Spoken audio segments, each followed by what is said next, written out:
What's good, beautiful people? This is your guy, Tone DeShields II from Chalked Sports, where no matter if we win or if we lose, we just got to charge it to the game. Thank you, and thank you again for coming in for another show. Make sure you guys like, comment, and subscribe. Y'all know here at Chalked Sports Daily, Monday through Friday at 1 p.m. Eastern Time, I'm giving you guys my full, unadulterated energy, my passion, my analysis, and I'm giving y'all that straight fire. So I appreciate y'all for being here in the building. Super grateful as always. Like I said, make sure you like, comment, and especially if you're new. Man, the sports world is doing pretty well right now. You know, the NBA had game sevens yesterday that were blowouts to say the least. The NFL offseason has finally come to a mild halt. You know, we're dealing with post draft stuff, we're dealing with free agency rumors, we're dealing with trade rumors, stuff like that. And it's not really too many hot button issues to really talk about, but there's something that's been on my mind lately that I really want to touch base with you guys about because it's important to me. And you're right, Shockey. RIP to Cole, most definitely. RIP is one of the GOATs. Shout out to my man Jay Young. But like I was saying, there's something I want to talk to you guys about that's been on my mind lately, and it's really interesting to me. And I'm really curious to see how you guys look at it. I have a question. How do you guys view mentorship in pro sports? How do you guys view mentorship in pro sports? Let me get a little bit more detailed than what I'm asking you guys because that is sort of a loaded question. Should veterans make it a part of their job to mentor young guys that are coming in at their position? Should the OGs mentor the young guys that are coming in who are essentially here to take their job? Should they mentor those guys? Should they make it a point to give the young guy all the information he needs to essentially take his job, take their job? Now, there's a lot of nuance that goes and that belongs in this conversation. You have situations where guys are literally on their last leg. They know they're going to retire at the end of the season, and they probably don't mind grooming the young guys coming in. You have situations where that are maybe on the hot seat, and maybe they haven't really lived up to expectations the organization has placed on them, and now they're probably fed up with waiting, and they brought in somebody else to take his or her job. But I had to ask you guys, especially as you guys are starting to come into the live stream, make sure you guys hit that like button. How do you feel, or rather, should veterans make it a part of their job to mentor young guys at their respective positions, regardless of what sport it is? Basketball, American football, soccer, hockey, team sports. Shockey says, yeah, but there should be a bonus when they sign their contract to mentor. I don't know if that's ever going to be a thing, but I like the attempt, Shockey. I don't know if you can put a bonus in a guy's contract if he mentors. Like that's one of the easiest. That's like giving away free money. But let me approach it from this perspective. Think about how Jason Kelsey approached the Cam Jurgens situation. We all know Cam Jurgens is here to essentially become the starting center at some point. But we also know that Jason Kelsey is literally on a year-to-year lease. We are literally renting Jason Kelsey year to year based on how he feels. And that's okay. But my point is, that's a situation where you clearly see the light at the end of the tunnel for the veteran. The veteran clearly sees the light at the end of the tunnel. The veteran has nothing to lose in this situation because he understands that he is solidified, he has nothing left to prove, and him being on this team is simply about whether he wants to go through the whole offseason buildup or not. So in Jason Kelce's case, mentoring doesn't sound too bad. Think about the Fletcher Cox and the Jordan Davis situation. Everybody knows Fletcher Cox is pretty much on the tail end of his career. And everyone knows, even Fletcher Cox knows that Jordan Davis was brought in to essentially be the heir apparent. But also, what you saw pictures of Jordan Davis and Fletcher Cox out in the town taking pictures together. He taking the young blood under his wing. Fletcher Cox understands that this is probably his last year in Philadelphia. Maybe not in the NFL, because he probably believes he still has a lot left in the tank. But this is arguably Fletcher Cox's last year in the NFL. We got more people coming in. I'm going to repeat the question so everyone's on the same page. Should veterans make it a point or make it part of their job to mentor young guys at their respective position, regardless of the sport? Should the older guys make it a priority to mentor young guys, especially if they're here to take their job? I want to hear the rest of your thoughts on this. But I mentioned situations like Jason Kelce and Cam Jurgens. I mentioned situations like Fletcher Cox and Jordan Davis. Now let's get to the opposite side of the coin. Think about the most recent case of it, Ryan Tannehill and Malik Willis with the Tennessee Titans. When Malik Willis was drafted in the 3rd round, I believe it was, Ryan Tannehill, when asked, he made it very clear, I'm not here to babysit anybody. I'm not here to mentor anybody. I don't think it's my job. I'm not here to give someone the answers to the test that I finally figured out. If I give this man the answers to my test, he's going to take my job. Think about a Brett Favre, Aaron Rodgers situation. When Aaron Rodgers was drafted to take over for Brett Favre was like, nah, I'm not wasting my time mentoring this young guy trying to take my job. What do I look like? I got many years left in the tank. What do I look like? And when you think about it from that perspective, when you think about it from the perspective of Ryan Tannehill, a man who has actually had an up and down career up until he got to Tennessee. Once he got to Tennessee, he finally found a situation that works for him and his skill set, a situation where he's able to thrive, a situation where he's been competitive.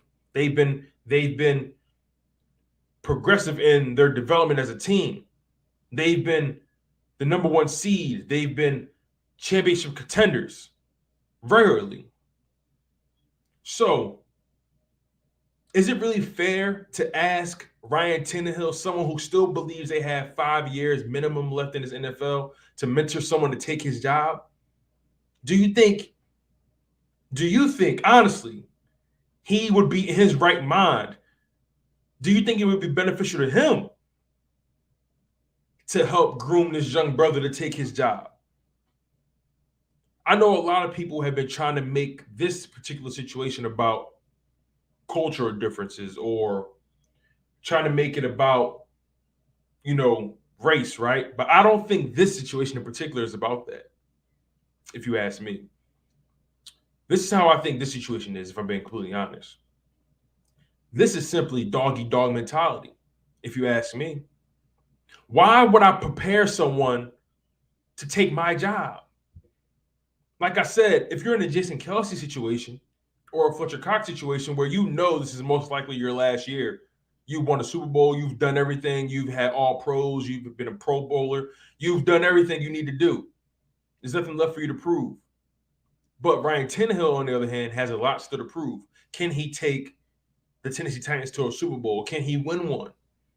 Can he lead his team to the promised land? He has a lot left to prove. He believes he still has a lot left in the tank. Now, I'm not a Ryan Tannehill fan at all. I don't think Ryan Tannehill is really that good. I think Ryan Tannehill is an above-average quarterback. If I'm being honest, I think Ryan Tannehill is a bridge quarterback. But that offense has just been so potent with that running attack, he hasn't really been asked to do too much. And I think the Tennessee Titans organization understands that. I think they saw his most recent playoff performance and say, you know what? As much as we love this guy, Ryan Tannehill, he's not going to be the one to get us over the hump. And as much as we love Derrick Henry and love what he brings to the table, his talent alone, his work ethic alone, his production alone is not going to be enough to get us over the hump. So we're going to have to groom and prepare a young quarterback to be able to throw that pill when need be. Someone who has an arm, someone who can get it done through the air. Could it be Malik Willis? We don't know. It still remains to be seen. Malik Willis probably won't start for the next year or two. Remember, Ryan Tannehill signed that big contract with Tennessee, I think maybe 2 years ago or something like that. So should the veterans make it a part of their job to mentor young guys at their position? Should they make it a priority? I don't think so. Would it be cool? Would you be the OG in doing that? Yeah. You look good doing that. The young guys look up to you, you know what I'm saying? All they want to do is be around you for the most part. So I think it'd be cool if veterans made it a point to mentor young guys, but it shouldn't be their job. They shouldn't have to make it a priority, because at the end of the day, this is a business and there's money to be made and there's plenty of money to be lost. And if you think another one of these brothers in this league, black or white or Latino or Asian, if you think they're or Pacific Islander or Native American, if you think they're going to groom the next young man to take his job and take food out of his kid's mouth and take food out of his pocket and take snaps off of his Rolodex, off his resume, you've got to be kidding. You see, all this mainstream media, they want to be politically correct, and they want to support the young guy, right? They want to be on the quote unquote right side of history. But let's be totally honest. If somebody came into ESPN or Fox Sports 1 or whatever CBS Sports or NBC Sports Philly, if they told you, hey, listen, broadcaster X, I need you to groom and teach young broadcaster Y. We plan on bringing them in. We plan on bringing them in to do this job. And you see the writing on the wall. You like, hold on, wait. Are y'all positioning this person to take my job? Is that what y'all trying to do? Not on my watch. And for the most part, the organization, they're not going to really ask him to do that. They're not going to ask Ryan Tannehill. They're not going to ask a broadcaster to groom that person. They're not going to do that.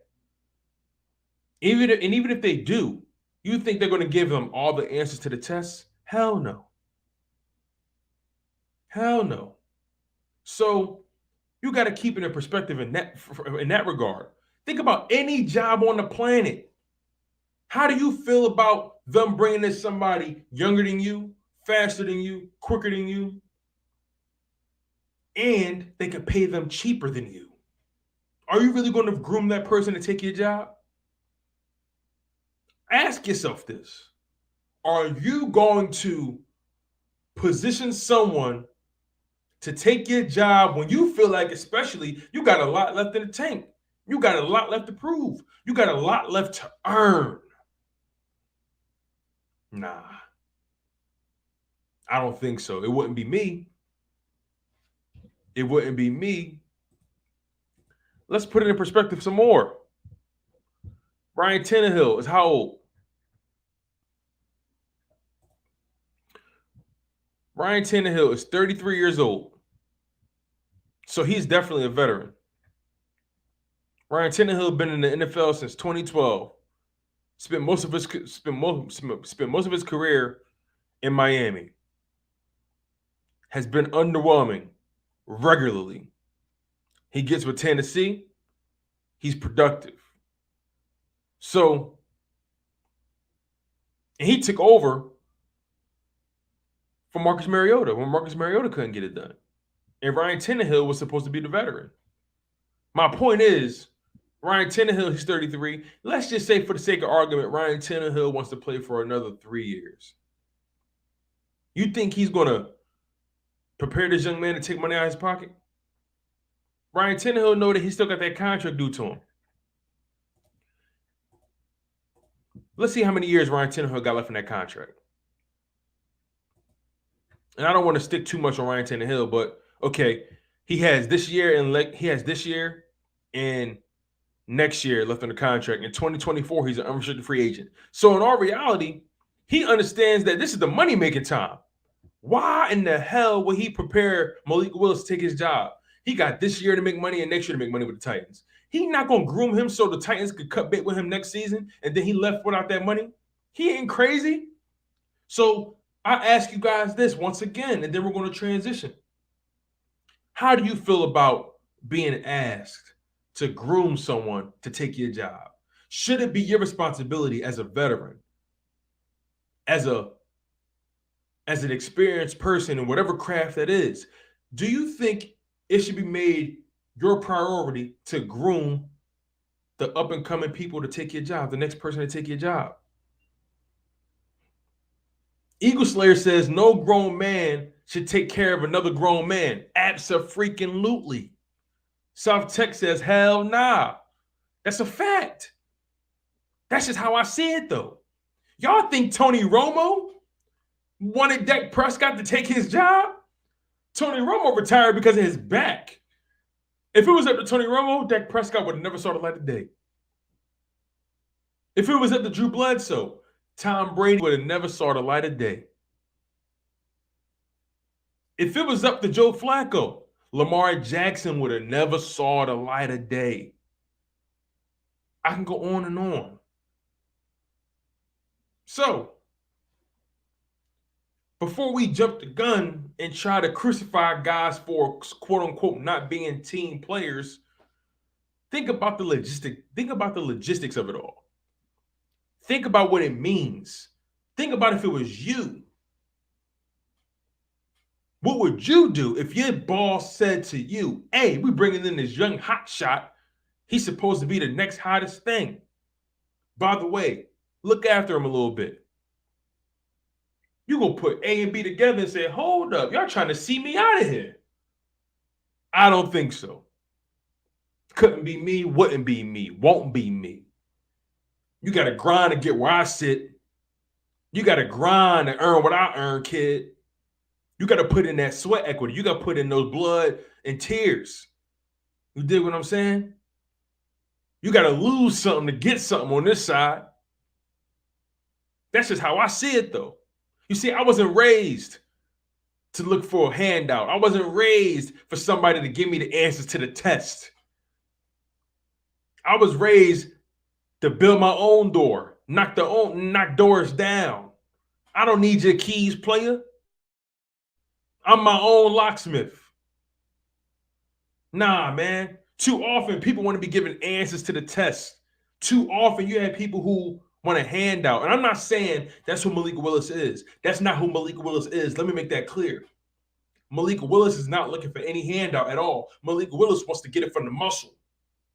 He was drafted in the 3rd round. He has a chip on his shoulder.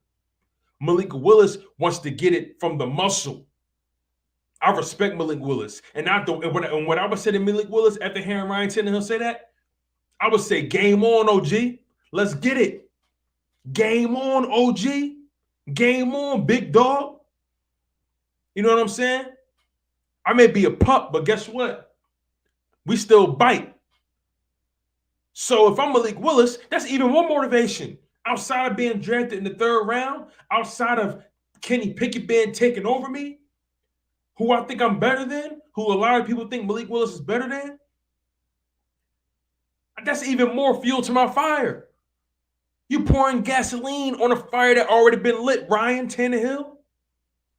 So Malik Willis, he gonna grind. But he can't get the spot without putting in the sweat equity. He can't get it without making sacrifices. Shockey says, I think it depends. If you think you have years left in the tank, for example, Jason Kelsey and Fletcher Cox, they're getting old and probably thinking of retirement, so they're fine with mentoring. Exactly, Shockey. Great point. Great point. You see, when you're already on your last leg, mentorship is easy. You get what I'm saying? It's easy for you. It means nothing. It means nothing for you to take the young guy and say, hey, listen, man, this is what it takes to be a pro. This is what it takes. Now, if anything, Ryan Tannehill can just lead by example and show him what it means to be a pro. You know what I'm saying? teach him good habits. But in terms of giving him the answers to the test, in terms of making sure, in terms of grooming him to take his job, nah. But when you're already on the way out the door, when you're literally on a year-to-year lease with your organization, it's all about mentoring the young guys, especially if you got respect for your organization, especially if you got respect for the rookie that came in, if you like him. You know what I mean? Especially if you got respect for the guys that's still going to be on the team after you retire. You know what I mean? So Jason Kelce, Fletcher Cox, very different situations.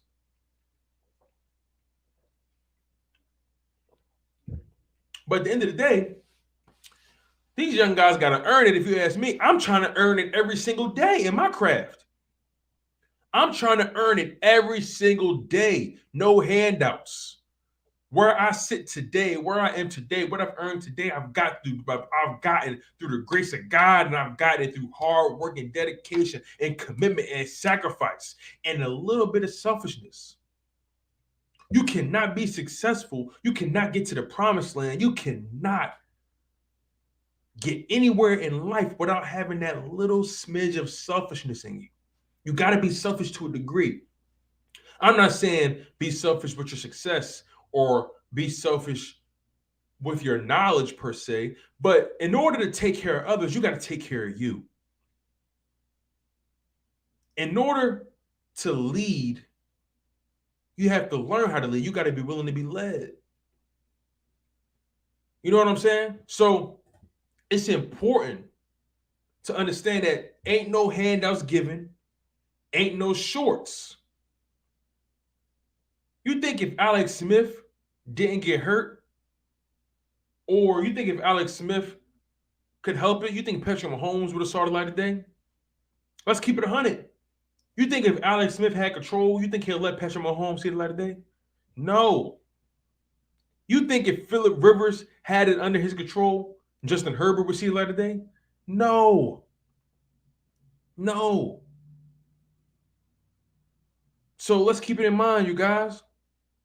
It's a dog-eat-dog world out here. And whatever you want, you got to earn it. You got to put in that sweat equity. You got to put in, you got to put the axe to the grinder. South Tech says it's rare to see youngsters earn it nowadays. Man, you know what's so crazy? I'm 27 years old. And yeah, I'm 27 years old. I almost forgot how old I was. Damn. I'm 27 years old. And not ever have I ever felt like something was owed to me.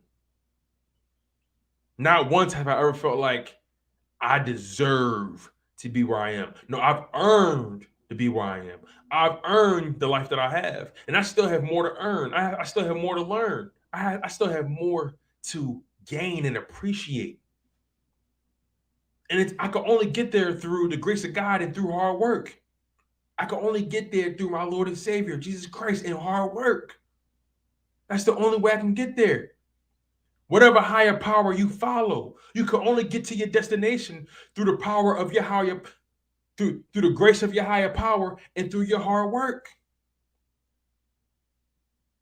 You shouldn't be looking to another man to build a path for you, to build a bridge for you. It helps. No one gets anywhere alone. You know, mentors exist for a reason. But there are some arenas where you don't want to bark up the wrong tree because some guys just not going to give you the answer to the test. You never know. Some guys might sabotage you. They might say, oh, yeah, we meet here at this time. And then you get there at that time, you realize, wait, ain't nobody here. And then come to find out, no, they was meeting over here at that time. And now you late. Now you look dumb.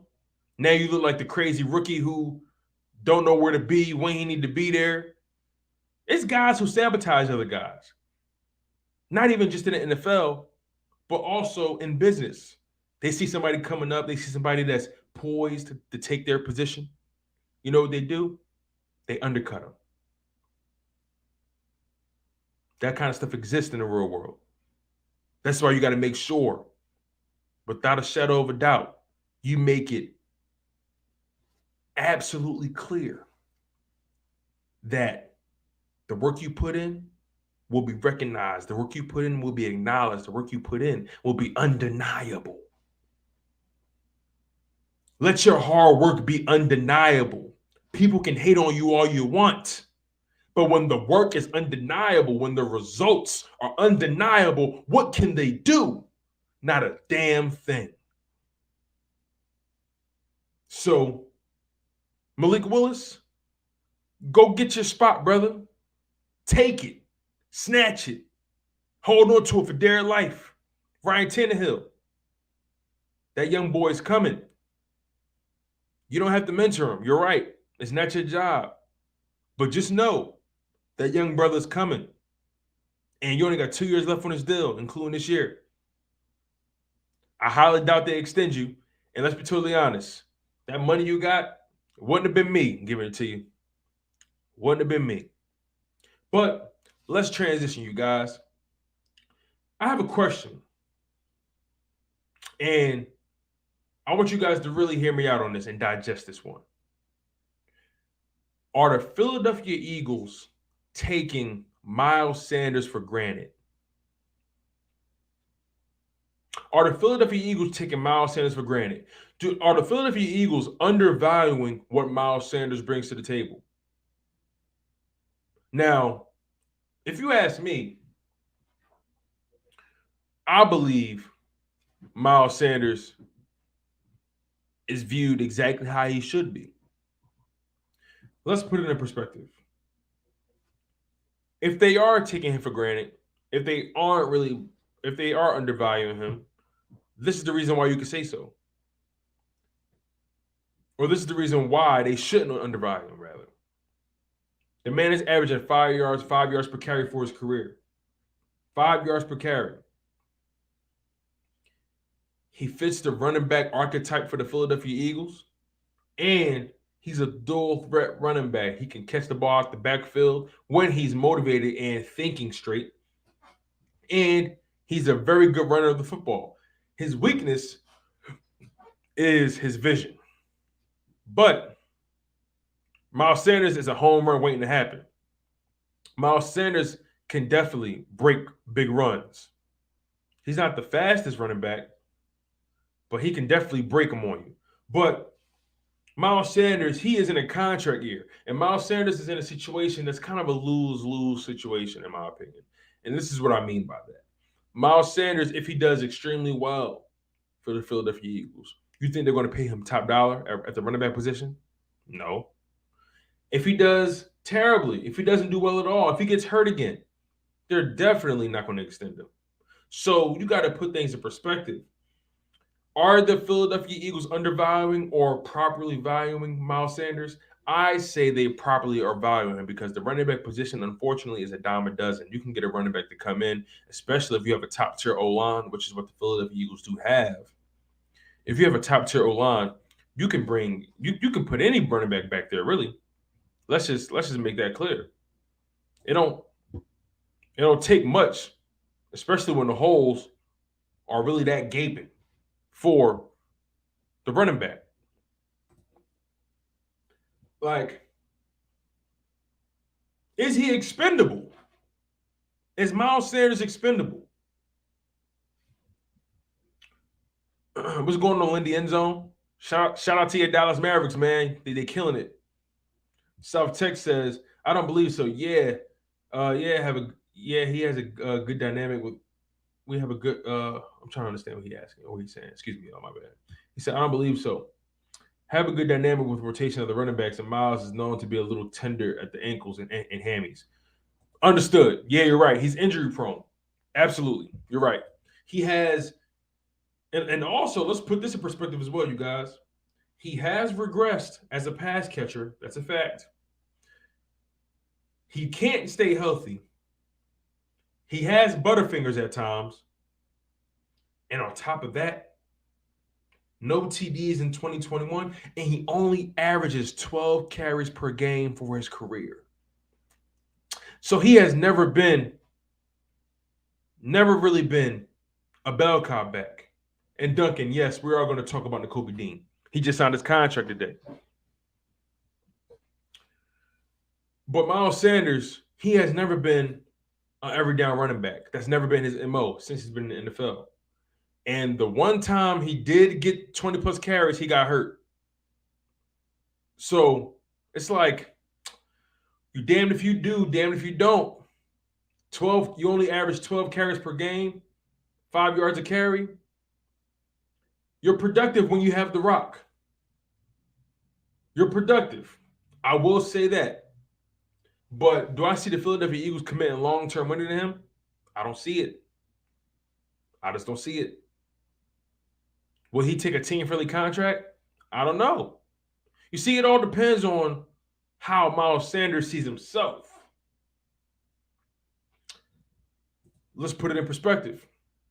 Miles Sanders, for 2 straight years, his rookie season and his second season, had over 1,000 yards from scrimmage.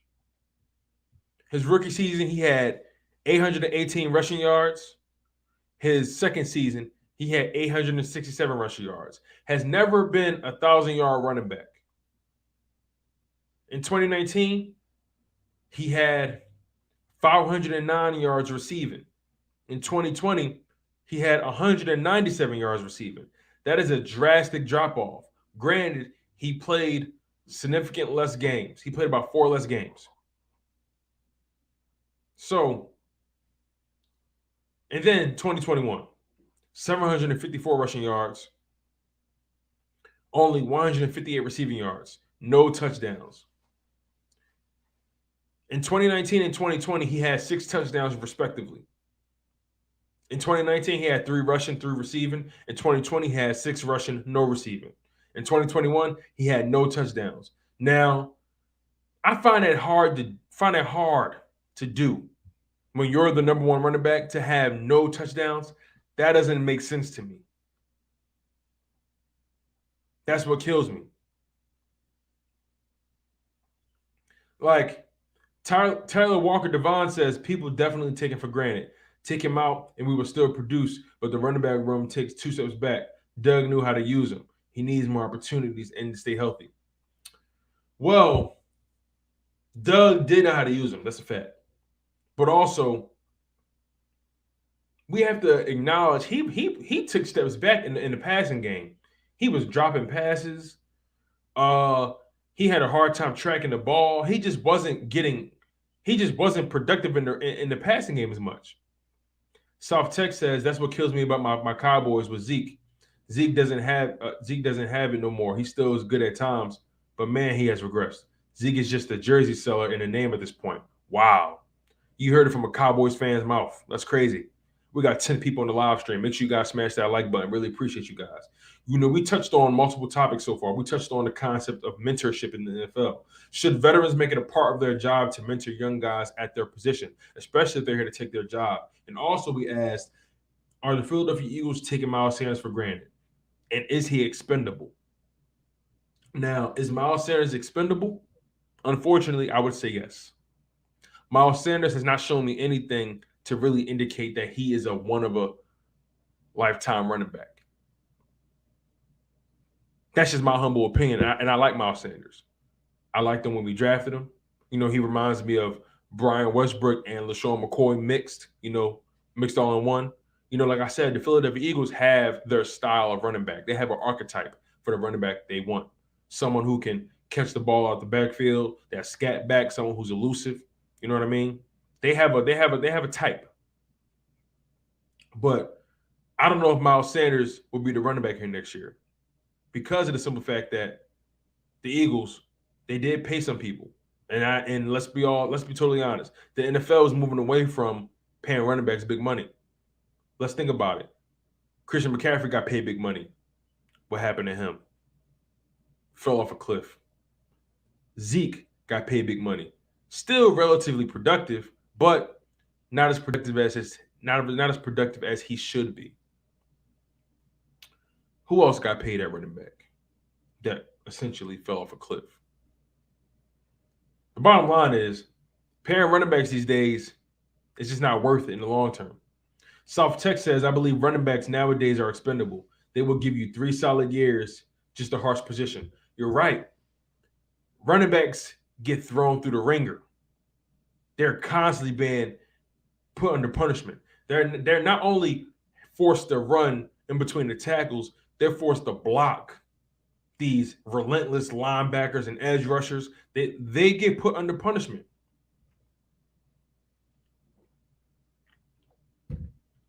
But the game is the game.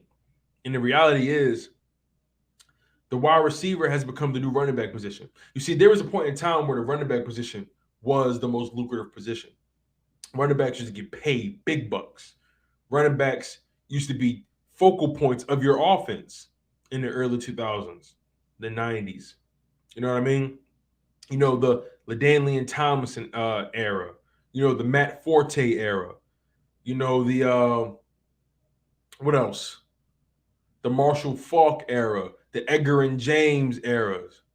You know what I'm saying? The Walter Payton eras. You know, there was a time where running backs were the focal point of your offense. The Barry Sanders era.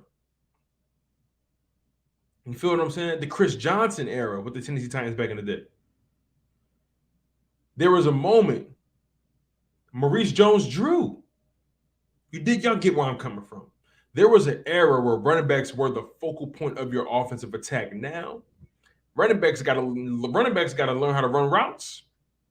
Running backs got to make sure their hands is top notch. Running backs is catching deep balls. Running backs is being asked to block more than ever now. Lindy says the running back sets the tone in a run-first offense. This year's moves for the Birds says otherwise. However, Hurts has to show he doesn't need to rely on a run game to establish a rhythm. Example, Titans. Understood. South Texas, that's why I applaud y'all for y'all running back room and rotation. That's a great scheme to keep running backs healthier. And don't forget LT. Yep. He says, I'm kind of over Miles at this point. This is his last chance. No, you're right, South Texas. LaDainian Tomlinson, man. Like, you know, it's like there was an era of running back where there was an era when like kids wanted to be running backs growing up. You feel what I'm saying? There was a time where kids wanted to be running backs. Now, these kids coming up, they see where the money going. They see the money going to the quarterback and the wide receiver. And this year was a prime example of the market completely shifting to the favor of the wide receivers. These wide receivers ain't crazy. These young kids ain't crazy. They see these spectacular catches from the Odells, the Jarvis Landrys, the Keenan Allens, the DeAndre Hopkins, the Devonta Adams, the Tyreek Hills, and you know the Devontae Smiths and the AJ Browns. You know what I'm saying? The Amari Coopers, the Cortland Suttons. They're seeing all these, the Stephon Diggs. They're seeing all these wide receivers getting paid. These young guys want to be wide receivers now. And then now, on top of that, teams are starting to dedicate big money to not just the number one wide receiver position, but also the number two wide receiver position. Think about what these teams are building now. Think about it. The Los Angeles Chargers, they're paying Keenan Allen and Mike Williams big money. Like, it's crazy. It's crazy. So, I don't know. Shockey, great. Justin Jefferson, Jamar Chase, just wait till they get paid. Just wait, excuse me.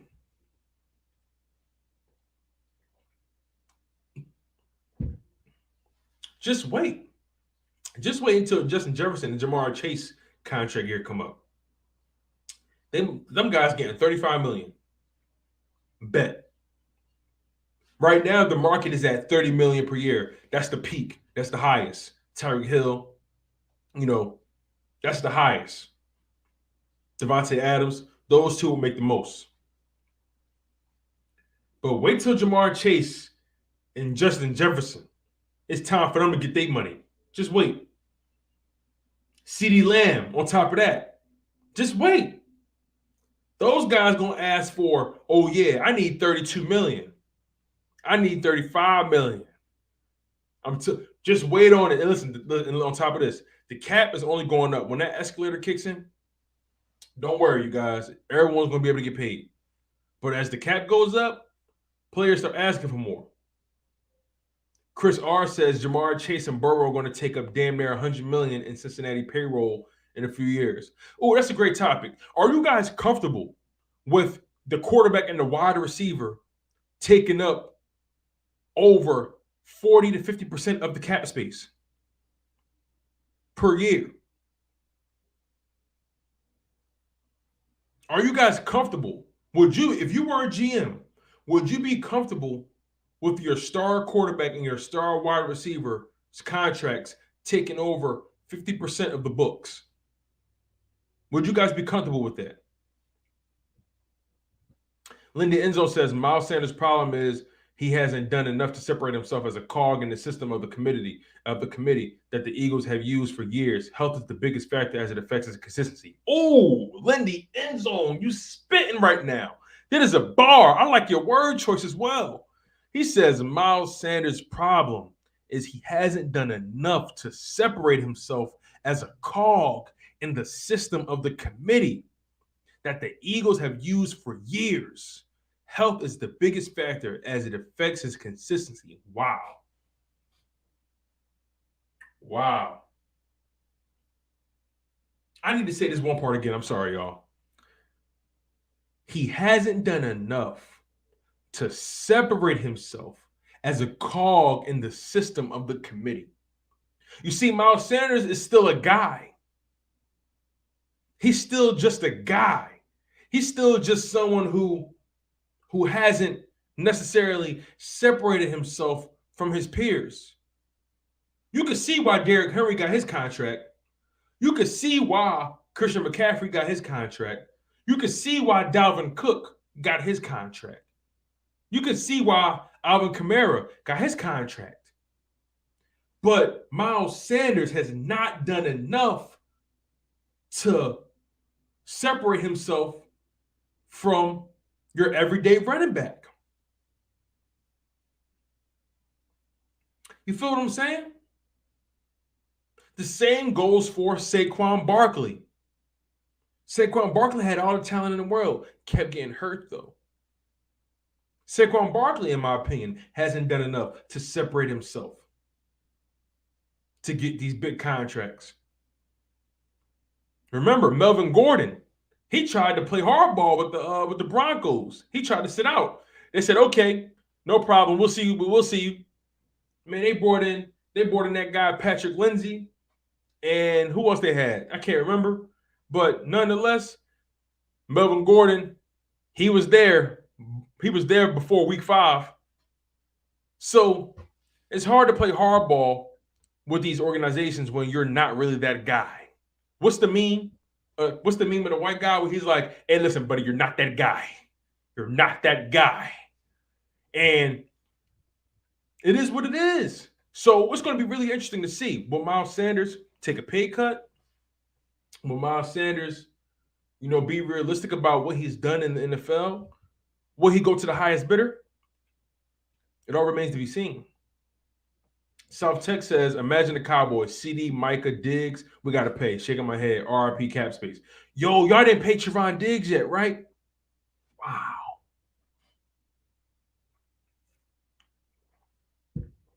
Y'all didn't pay Trevon Diggs yet. That Micah Parsons contract going to be crazy.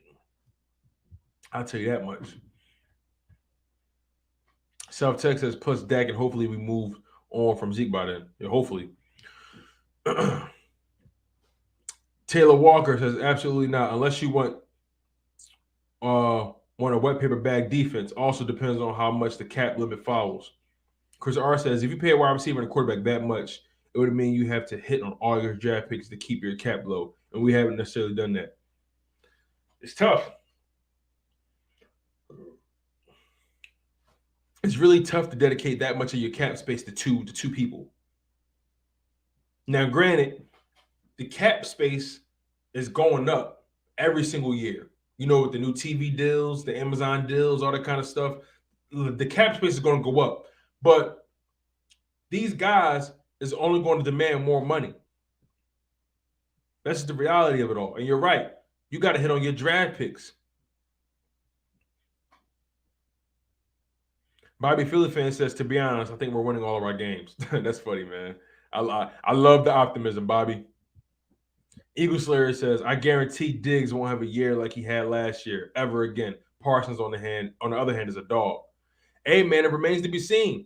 Javon Diggs had a hell of a season last year, and we're going to see if he can replicate it. We're definitely going to see if he can replicate it. Shockey says, when Cowboys cap gets even worse, Eagles need to start stealing some, like how Brown stole Cooper. Interesting. You see, the Eagles got to be strategic as well. Don't get it twisted. They got to be strategic because they can't afford to put themselves in another bad cap situation like they did a few years ago. But here's the thing: I trust Howie Roseman when it comes to the cap space. I trust him when it comes to trades and making deals. On top of that, Howie Roseman is beginning to earn our trust in the draft room. And if he becomes more consistent in the hitting on the draft, oh yeah, Howie Roseman might be the best GM in the NFL if he can continue to hit on these draft picks. If Jordan Davis pans out, if Nakobe Dean pans out, Cam Jurgens and Karan Johnson and Grant Calcaterra, if those guys pan out to some degree, if you can get production out of those guys based off of the value, oh yeah, Howie Roseman will be trending towards being a top 5 GM in the NFL.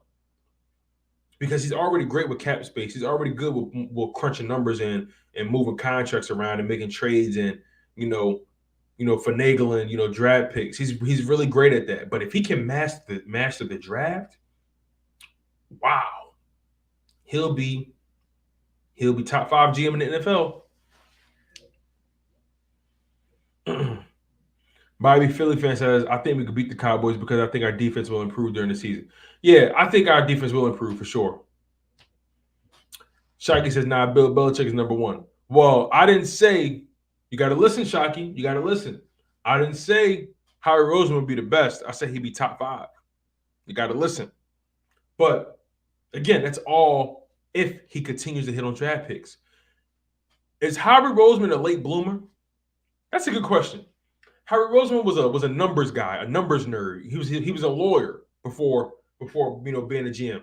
And Howie Roseman has been really good with negotiating numbers and moving cap space around, all that kind of stuff, and trades. He's been really good at that kind of stuff. But where his weakness has been evaluating talent. But now we're starting to see 2 years in a row where he's actually being a pretty good evaluator of talent. Now, is it a team effort? Most definitely. Is he beginning to trust the people in his office? Beginning to trust his scouts and trust his coaches? Most definitely, yes. But is it fair to say that he's starting to learn? He's starting to grow in this role as GM, as talent evaluator. Is the best yet to come for Howie Roseman? Let me ask you guys that question. Is the best yet to come for him as a talent evaluator? Is the best yet to come? I would say yes, the best is yet to come. Because let's be totally frank about this. That Dallas Goedert, Josh Sweat draft with Jordan Mailata and all those guys, he hit on that draft. Josh Sweat, Jordan Mailata, Dallas Goedert, he hit on that draft. He hit. And then, last year's draft, Devonta Smith, Landon Dickerson, Kenny Gainwell, you know what I'm saying, Teron Jackson. He hit on that draft. He did. 2 of your draft picks started. 2 of the draft picks accounted for 10 touchdowns total. He hit on the draft. Kenny Gainwell put up 5 touchdowns.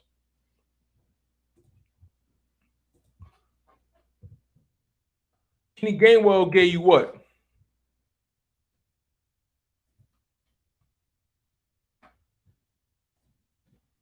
Kenny Gainwell gave the Eagles 544 yards from scrimmage and a total of 6 touchdowns. 5 rushing touchdowns, 1 receiving. Averaged 4 yards a carry. Averaged almost 8 yards a reception. So Kenny Gainwell for being the third running back at sometimes the fourth running back. Kenny Gainwell was able to give you over 500 yards from scrimmage and 6 touchdowns. That's a slam dunk. You drafted Kenny Gainwell, what, in the 4th, 5th round? The 5th round, 150th overall. You drafted Kenny Gainwell 150th overall in the 5th round. And you were able to get 544 yards from scrimmage out of him and 6 total touchdowns. That's a hit in the draft. That's a hit. Devonta Smith gave you over 900 yards receiving, 5 touchdowns. That's a hit. Landon Dickerson started how many games? Like 14, 15 games for you?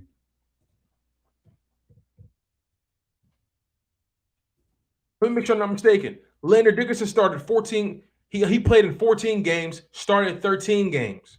That's a hit. That's a hit. Howie Roseman arguably hit on 3 picks in last year's draft.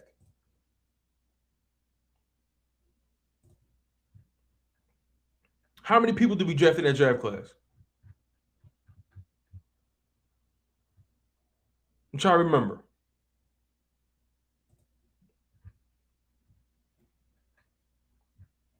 We drafted Devonta Smith, Landon Dickerson. We drafted 1, 2, 3, 4, 5, 6, 7, 8, 9. We drafted 9 guys in last year's draft, right? Devonta Smith was a hit. You got over 900 receiving yards, 5 touchdowns from him. Landon Dickerson was a hit. Played in 14 games, started in 13 games. Milton Williams was a hit.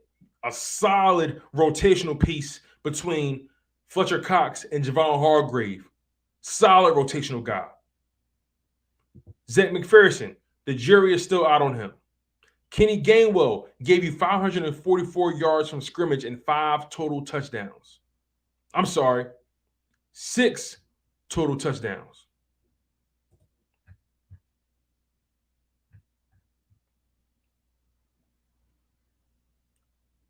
He gave you 6 total touchdowns. The jury is still out on Marlon Tuipulotu. Jerron Jackson, jury is still out, but he came in as a rotational piece on the edge when certain guys got hurt. Jacoby Stevens and Patrick Johnson, the jury is still out. So out of 9 draft picks, you can make an argument that 1, 2, 3, 4 guaranteed out of the 9 were a hit. That's a successful draft class. Bobby Philly fan says, if we don't make it to the playoffs, do you think it would be Hurts' fault because he can't get the ball in players' hands? I mean, you kind of answered your own question. But if we don't make the playoffs, it could be a multitude of reasons. But I don't see why we can't. The NFC is light. Shaggy says, Tone, how you feel about Doc Rivers staying in Philadelphia one more year because our GM said he needed more time with James Harden? You know, honestly, when I really sit back and think about it rationally, you don't want to make a knee-jerk reaction move like that. I need to see Doc Rivers with one more year with James Harden. Remind you, he only been here for 2 years. He'll be going to 2020, the 2022 season to be his 3rd season as the head coach. I think he signed a 5-year deal, something like that. So you're going to owe him the money regardless. So it doesn't hurt to keep it. It doesn't hurt to bring him back. If I'm being completely honest, I don't think Doc Rivers was the real problem in this year's playoffs to me. He had moments where it was highly questionable, but I don't think he was the crux of our problems at all.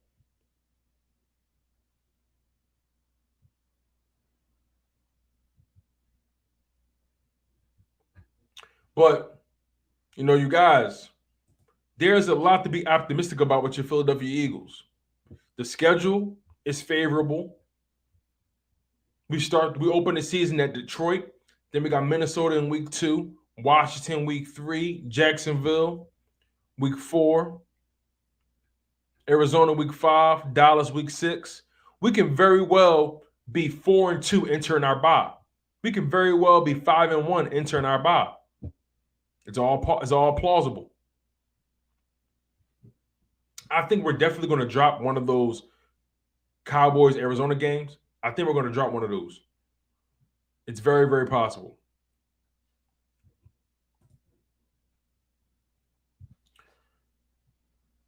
Taylor Walker says, "Are you a boxing fan? If so, how do you feel about Jerron Ennis out of Philly?" Oh man, I love Boots. Matter of fact, I went to high school with him. I went to high school with Boots. I went to high school with Jerron Ennis. Yeah, he been that. He been that boy. It's funny. I didn't know he boxed when I was in high school though. I didn't know. I was a grade ahead of him. I was a senior and he was a junior.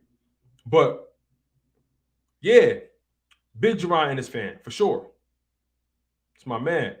I ran into him not too long ago. I was chopping it up with him. Got his number and all that. So, yeah, man. For sure. That's my guy. He the real deal. He does. I think he just won over the weekend or something like that. But, man, you guys, like I said, you guys have a lot to be proud of, a lot to be happy about when it comes to the Philadelphia Eagles. Now, you don't win a Super Bowl in the offseason. Let's make that clear. You don't win. Yeah, I heard Taylor. I heard that joke was crazy. You don't win championships in the offseason. You don't win championships in the draft. You win championships from September to February. And the Philadelphia Eagles have a chance to compete and make things a lot harsh for a lot of guys in this NFL. So the pressure's on Jalen Hurts to perform. The pressure's on Nick Sirianni to call good football games, to not be so emotional. The pressure's on Shane Steichen and Jonathan Gannon, especially Jonathan Gannon, to solidify his defense and not be so damn passive. But other than that, I appreciate you guys for being here. I am your humble host, Tone DeShields II from Chalk It Up Sports, where no matter if we win or if we lose, we just got charges to the game. Make sure you guys like, comment, and subscribe. Chalk It Up Sports Daily is coming at you Monday through Friday at 1 p.m. Eastern Time. One love, stay humble, stay healthy, and most importantly, stay hungry.